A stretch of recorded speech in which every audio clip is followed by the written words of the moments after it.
Në moton Loja në Bashkon, shkolla fillore Goce Delqev filloi implementimi praktik të projektit për marrëdhënie të mira ndëretnike.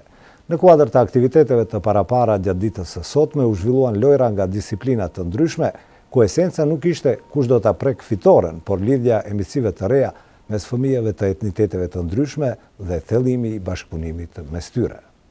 Lojra dhe aktivitetet të ndryshme sot u realizuan në shkollën fillore Goce Delqev në Gostivar në kuadër të projektit për përmirësim të bashkëjetesës në qytetin tonë.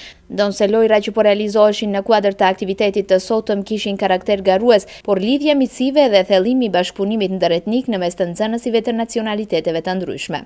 Drejtori i shkollës Sasho Sharevski tha se me aktivitetet e sotme që po realizohen në moton Loja na afron, shpresojnë të kenë prekur synimet bazë të këtij projekti, i cili tenton vendosjen e marrëdhënieve të mira ndëretnike. Imeno deneska pod mototo igrata ne zbližuva. Sot në moton Loja na afron, nxënësit e vegjël të shkollës Goce Delqev nga klasa e parë deri në klasën e 5 në ekipe të përzierë etnike garojnë në më shumë disiplina ku theksi po vendoset në shoqërimin dhe thellimin e miqësive mes tyre dhe më pak në karakterin garues të këtij aktiviteti. Unë shpresoj që ne të kemi arritur synimet tona që janë themelore në implementimin e këtij projekti dhe ato janë vendosja e marrëdhënieve të mira ndëretnike tek nxënësit, prindërit e tyre dhe mësimdhënësit, tha drejtori Sharevski. Da poveće sоработуват и повече се дружат.